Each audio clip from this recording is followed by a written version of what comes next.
इमदाद सुन लो। वज़ीर आज़म इमरान खान साहब की किस्मत माड़ी है, किस्मत साथ छोड़ चुकी है इमरान खान साहब का, सियासी हवाले से, इक़्तिदार के हवाले से, हुकूमती हवाले से। अब ये वक्त आ गया है कि इमरान खान साहब अपनी पार्लिमानी पार्टी के इजलास में कह रहे हैं कि अगर मैं आपको पसंद नहीं हूँ तो फिर दे दें अपोजिशन को, वो आकर हुकूमत कर ले, अपोजिशन को दावत दे दें। अपोजिशन पहले ही तैयार बैठी हुई है। कल ही शहबाज शरीफ मौलाना फजल रहमान साहब के पास दौड़े दौड़े गए हैं कि मौलाना साहब इशारे मिल गए हुए आएँ और इमरान खान के ख़िलाफ़ तहरीक अदम एतमाद ले आते हैं। मौलाना साहब ने कहा ठीक है, 25 जनवरी को इजलास बुलाकर मुशावरत कर लेते हैं। आज जो कुछ हुआ उस पर मैं अक्सर एक कहावत सुनाता हूँ, रेगिस्तानी कहावत है, सहराई कहावत है। वो ये है कि जब बंदे की किस्मत माड़ी हो ना तो फिर ऊँट पर सवार हों भी तब भी सांप डस लेता है, सांप काट लेता है। तो इस इमरान खान साहब की किस्मत आजकल माड़ी है, साथ छोड़ रही है तेज़ी के साथ। तो इसी वजह से फिर इमरान खान साहब का जिन पत्तों पे तकिया है ना, जिन पर, वही पत्ते उनको हवा दे रहे हैं। तो अब आप सोच सकते हैं कि परवेज़ खट्टक इमरान खान साहब के सामने सीधे हो जाएं, उनको खरी खरी सुना दें, उनको कह दें कि अगर आपके तौर अतवार ये रहे तो फिर हम आपको वोट नहीं देंगे। और वोट क्या हो रहा था, मिनी बजट पर बात हो रही थी। मिनी बजट के लिए इमरान खान साहब को एक जगह पे नाक की लकीरें नहीं निकालनी पड़ी, कई कई जगह पे निकालनी पड़ रही हैं।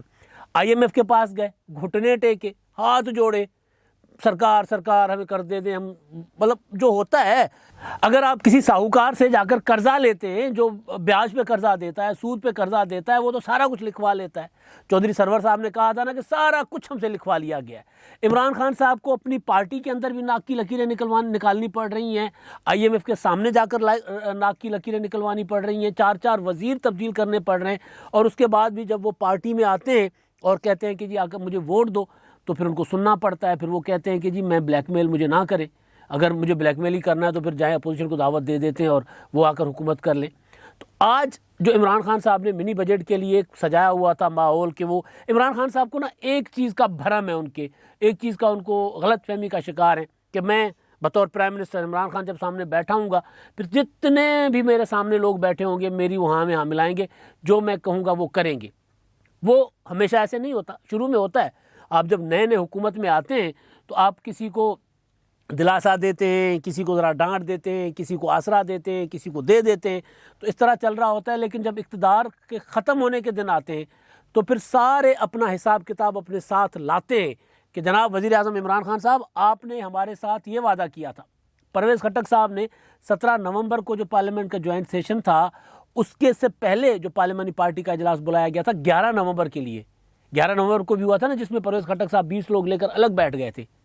तो वही सेम सीन आज परवेज़ खट्टक साहब ने किया है। उस दिन भी परवेज़ खट्टक ने इमरान खान को खरी खरी सुनाई थी। इमरान खान साहब को कहा था कि जी आप हमें तो, हमारे लिए तो सिर्फ वादे हैं आपके, आप कभी कभी हमें मिलते हैं, कभी कभी नज़र आते हैं, और हम हमारे साथ किया वो कोई भी आपने वादा पूरा नहीं किया। और आज जब इमरान खान साहब मिनी बजट के लिए तमाम इत्तेहादियों को और अपनी जमात के अरकान को बिठाकर शो करना चाह रहे थे कि मेरी पार्लियामानी पार्टी, सारे लोग मेरे साथ हैं, कप्तान के पीछे सारे खड़े हुए हैं, तो अंदर से ये आवाज़ है कि नहीं जी हम आपके पीछे नहीं खड़े हुए, अब हम हमारी हो गई है बस, अब हमारी हो गई है तौबा। तो आगाज़ किया परवेज़ खट्टक साहब ने। नूर आलम खान जैसे तो बात करते ही रहते हैं ना, पार्टी के अंदर भी पार्टी के बाहर भी। राजा रियाज ने भी की थी बात बजट से पहले, जो गुज़िश्ता बजट था, अब उसके ऊपर मिनी बजट आ रहा है, उसमें राजा रियाज ने भी कहा था शौकत तरीन साहब की तरफ इशारा करके, हफीज़ शेख साहब की तरफ इशारे करके, कि जी ये लोग, इन्होंने आपको मरवा दिया, ये पीपल्स पार्टी में थे तब भी यही करते थे, तब भी इनका तरीका यही था, ये सियासी लोग नहीं हैं, आपको जो कुछ करना है सियासी लोगों के साथ बैठ कर करें। तो इमरान खान साहब को बात समझ नहीं आ रही थी, तो आज उनको मेरा ख्याल है बात समझ आ गई होगी कि जब एक तरफ उनको अपने परवेज़ खट्टक साहब, जो उनके बचपन के दोस्त हैं, एचीसन में एक साथ पढ़े, परवेज़ खट्टक, चौधरी निसार अली खान और इमरान खान, ये आपस में बचपन के दोस्त हैं, बचपन के प्राइमरी होता है ना हमारे यहाँ जो एचीसन, वहाँ से एक साथ पढ़े हुए। तो वो इतने पुराने दोस्त, और फिर इमरान खान साहब का कंटेनर पर जितना साथ दिया, परवेज़ खट्टक ने सूबा छोड़ दिया था, सूबा छोड़कर यहाँ पर आकर कंटेनर पर डांस किया करते थे, उनकी डांस मशहूर है।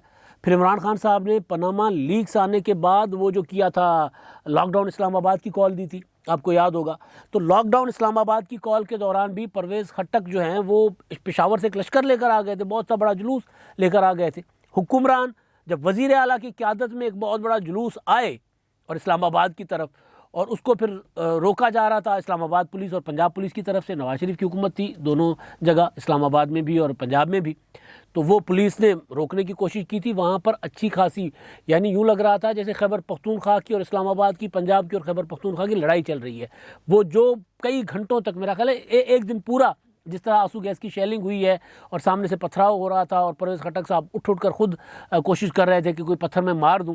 जान उनकी ज़रा माड़ी है, वो इस वजह से उनका पत्थर आगे तक नहीं आता, लेकिन उन्होंने पूरी कोशिश की थी। तो वो वाले परवेज़ खटक बजट पे चले जाते हैं। पिछले बजट में जब अपोजिशन ने बजट की कॉपियाँ शापियाँ फाड़ कर फेंकी थी, तो आपको याद होगा परवेज़ खटक साहब जो हैं उन्होंने वो गोला बना के वो कुछ बजट दस्तावेज़ का वो पीछे से बिल्कुल जो दरवाज़ा, दाखिली दरवाज़ा होता है पार्लियामेंट का, वहाँ से खड़े होकर अपोजिशन को मारने की कोशिश कर रहे थे। उनमें जितनी ताकत थी, जितनी जान थी, वो कोशिश कर रहे थे इमरान खान साहब का साथ दें।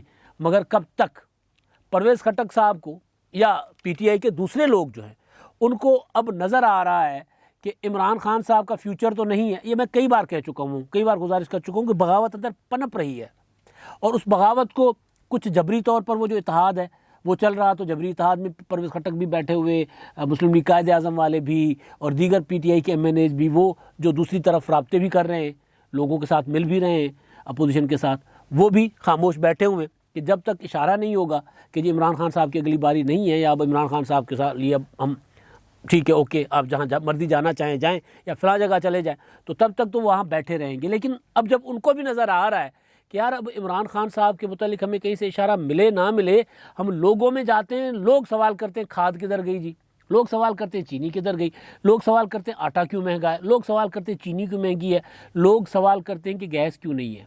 जिस पर परवेज़ खटक साहब भड़के ना आज वज़ीर आज़म साहब पर, उन्होंने कहा कि ये क्या है, गैस निकलती भी वहाँ से हमारे इलाके से और हमें नहीं दी जा रही और हम ही पिस रहे हैं, अगर आपका ऐसा ही तरीका रहा तो फिर हम आपको वोट नहीं देंगे।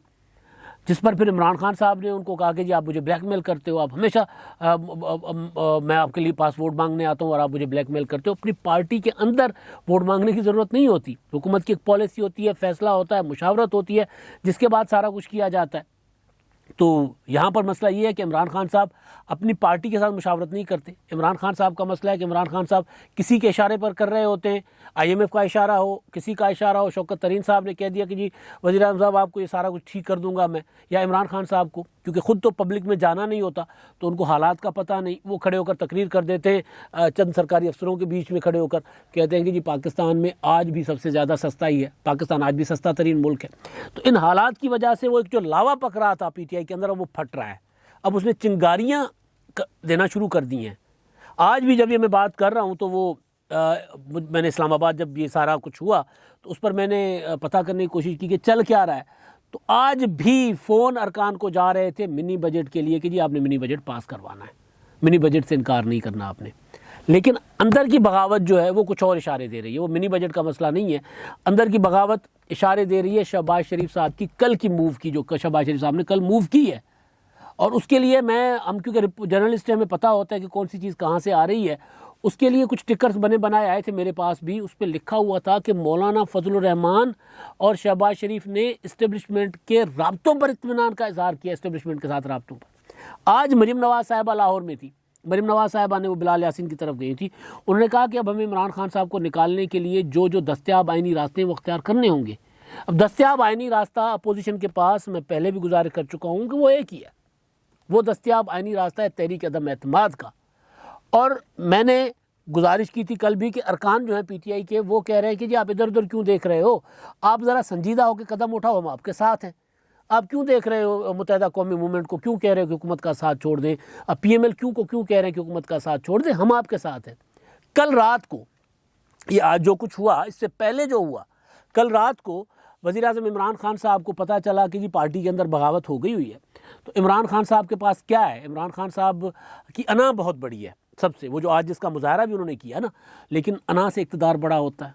जो बंदा इक़्तिदार के लिए एड़ियाँ रगड़े, पता नहीं कहाँ कहाँ नाक रगड़े, क्या क्या नहीं इमरान खान साहब ने किया। हमीद गुल से लेके, अब मैं नाम नहीं ले रहा, कब क्या क्या इमरान खान साहब को नहीं करना पड़ा। तो इमरान खान साहब ने जो जो उनको इक़्तिदार के लिए करना पड़ा था, ज़ाहिर है वो फिर उनको इक़्तिदार मिला। तो इमरान खान साहब की अना तो यहाँ है, बहुत बड़ी है, बाकी सियासतदानों की निस्बत बहुत बड़ी अना, लेकिन इक़्तिदार यहाँ पे है। तो इमरान खान साहब की अना इक़्तिदार के नीचे दब जाती है। तो आज भी जब वो जो पार्लियामेंट्री पार्टी का इजलास चल रहा था उसका जब मैंने पता किया कि अंदर हुआ क्या था, तो आज भी इमरान खान साहब पहले तो गुस्सा हुए परवेज़ खटक पर कि ये बात कैसे कर रहा है मेरे साथ, मैं वज़ीर आज़म हूँ, मैं इमरान खान हूँ, मैं कप्तान हूँ, मेरे साथ ये बात कैसे कर रहा है। और फिर उसके बाद जब परवेज़ खटक उठ के चला गया तो इमरान खान साहब को समझ आ गई कि यार ये तो राहत भी 30 अरकान नहीं आए थे और पहले भी इनकी वजह से मेरी हुकूमत जाने लगी थी। ज़ाहिर अगर बजट पास ना होता तो हुकूमत तो चली गई थी। वो जो बजट था, असल बजट, अभी तो मिनी बजट है ना, तो वो पास ना होता तो मेरी हुकूमत चली गई थी। अगर ये वाकई इधर उधर हो गए तो फिर मेरा क्या बनेगा। तो फिर इमरान खान साहब ने, परवेज़ खटक साहब तो चले गए, फिर इमरान खान साहब ने उमर अयूब को भेजा, दूसरे लोगों को भेजा, तरला मिन्नत करके फिर अपनी अना नीचे की, फिर परवेज़ खटक से बात की, फिर बाहर निकले परवेज़ खटक। फिर उन्होंने कहा कि नहीं जी हमारी पार्टी के अंदरूनी मामला है, मैं तो इमरान खान के साथ हूँ। परवेज़ खटक इमरान खान साहब के साथ नहीं हो सकते। उसके पीछे वजह है सादा सी, इमरान खान ने परवेज़ खटक साहब के साथ जो कुछ किया, एक तो उन्होंने, अब ये परवेज़ खटक एक नहीं है, ऐसे कई परवेज़ खटक हैं। पंजाब में भी बैठे हुए हैं, KPK में भी बैठे हुए हैं, सिंध में भी बैठे हुए हैं। PTI की जितनी पार्लियामेंट्री पार्टी है उसका हर बंदा या परवेज़ खटक है या शाह महमूद कुरैशी है, या इमरान खान का डसा हुआ है, सताया हुआ है, या इमरान खान के खिलाफ साजिश कर रहा है। जहांगीर तरीन सताए हुए इमरान खान के, तो हर बंदा, सबको पता है कि इमरान खान ने किसको आसरा दिया और नवाजा किसी और को, वो नवाजा, वो तो सबको पता है किस किस को नवाजा। तो खैर, तो परवेज़ खटक साहब अपना जो है वो इमरान खान साहब को पता है कि वो परवेज़ खटक साहब के बगैर उनकी नहीं सरनी, उनकी हुकूमत नहीं चलनी। क्योंकि कल रात ही इमरान खान साहब ने ख़ुद, क्योंकि अना की मैं बात कर रहा था, उनकी अना तो बहुत बड़ी है, तो इमरान खान साहब खुद अरकान से रब्ता नहीं कर रहे थे, तो उन्होंने जिम्मेदारी दी 2+ को, 2+, वसीम अकरम प्लस और उस्मान बुज़दार प्लस, यानी उस्मान बुज़दार और महमूद खान को, कि अपने अपने सूबों के अरकान कौमी असम्बली को इशाया दें, इस्लामाबाद में इकट्ठा करें और मुझे लिस्ट दें कि कौन कौन आया कौन कौन नहीं आया। तो उसमें पंजाब से 30 अरकान नहीं गए थे। KPK वाले अरकान को परवेज़ खटक खुद फ़ोन करते रहे। गो के परवेज़ खटक ने आज तो इमरान खान साहब के सामने बात कर ली, लेकिन ज़ाहिर है वो परवेज़ खटक वफाकी वज़ीर तो हैं और वज़ीर भी दिफा के हैं, तो परवेज़ खटक साहब जो है वो फ़ोन करते रहे और अरकान या तो फ़ोन नहीं उठा रहे थे या फिर बात कर रहे थे कि जी हम अब इस हुकूमत का कहाँ कहाँ साथ दें, किस किस जगह पर साथ दें। तो अब असल जो कहानी है वो ये है कि इमरान खान साहब जो हैं वो IMF के पास पाकिस्तान को उन्होंने गिरवी रख लिया हुआ है। तो अरकान, ये महंगाई का जो तूफ़ान आ रहा है, तो MNAs जो हैं वो अपने हलकों में जाते हैं, तो वो जब बड़ी इतनी महंगाई का नया तूफ़ान ले जाकर लोगों में जाएंगे तो लोग उनको क्या कहेंगे। तो अरकान को ये नज़र आ रहा है इमरान खान साहब ने अवाम में नहीं जाना वोट लेने के लिए, जिस तरह आम MNA जाता है। और दूसरा ये कि ये जितनी मुसीबत IMF की पड़ी है, शौकत तरीन साहब कह चुके हुए हैं कि वो वज़ीर आज़म इमरान खान साहब के एक बयान की वजह से पड़ी है, उनकी पॉलिसी की वजह से पड़ी है अफ़गानिस्तान के मुतालिक। शौकत तरीन ने TV टॉक शोज़ में बैठकर कहा था कि हमारी हुकूमत की पॉलिसीज़ की वजह से, ख़ित्ते की सूरत हाल में हमारी हुकूमत की पॉलिसीज़ की वजह से दुनिया ने हम पर कड़ी शराइत आयद कर दी हैं। तो उन शराइत की वजह से जो है वो हमें नाक की लकीरें निकालनी पड़ रही हैं। क्या थी पॉलिसी, क्या थी पॉलिसी का एक जुमला जो इमरान खान साहब का था वो ये था कि जी अफ़गानिस्तान में ग़ुलामी की जंजीरें तोड़ दी उन्होंने। अफ़गानिस्तान में जब 15 अगस्त को तालिबान ने काबुल फ़तेह कर लिया था या कब्ज़ा कर लिया था, तो इमरान खान साहब ने कहा था ग़ुलामी की जंजीरें तोड़ दी उन्होंने। तो उस पर दुनिया हैरान हो गई थी कि ये क्या कर रहे हैं। उसके बाद इमरान खान साहब ने अपनी मुमलिकत के, पाकिस्तान के मामलात उमूर छोड़कर दुनिया को कायल करने में लगे हुए थे कि अफ़गानिस्तान, तालिबान को तस्लीम कर लो, तालिबान को तस्लीम कर लो, तालिबान को तस्लीम कर लो। फिर उनके अपने बयानात, उनकी स्टेटमेंट्स, अपना जिस तरह की वो बातें करते थे ख़वातीन के हकूक़ के मुतालिक, ह्यूमन राइट्स के मुतालिक, और फिर ये कि जी वो वहाँ पर ये अपना पश्तो कल्चर है, अगर वो बच्चियों को नहीं पढ़ाना चाहते तो ना पढ़ाएं, इस तरह की बातें। तो दुनिया हैरान हो गई कि यार ये किस बंदे से पाला पड़ा है भाई। तो इस वजह से IMF में, जो शौकत तरीन साहब कह रहे हैं कि इसी वजह से IMF में हमें नाक की लकीरें निकलवानी पड़ रही हैं और वो सख्त कड़ी तरीन शराइत आयद कर रहा है। अब वो शराइत इमरान खान की तो मजबूरी है, वज़ीर आज़म है, किसी MNA की तो कोई मजबूरी नहीं है ना। वो आज भी MNA है, कल PTI छोड़कर कहीं और जाएगा तो MNA बन जाएगा। तो PTI के अंदर जो बगावत पनप रही थी, बगावत का लावा जो पक रहा था, अब उससे चिंगारियाँ निकलना शुरू हो गई हैं और उधर इशारा मिल गया हुआ है अपोजिशन को। शहबाज शरीफ अगर ये कहते हैं कि जी, और मौलाना फजल रहमान साहब, कि हमें इमरान खान के ख़िलाफ़ तहरीक अदम एतमाद लानी है और उस पर हमें गौर करना चाहिए, तो पीपल्स पार्टी तो पहले दिन, अब पीपल्स पार्टी वाले हंस के कह रहे हैं कि जी हम तो पहले दिन ही कह रहे थे कि भाई उसी तरफ ही जाना पड़ेगा। आप पता नहीं किन चक्रों में थे, किन ख्वाबों में थे।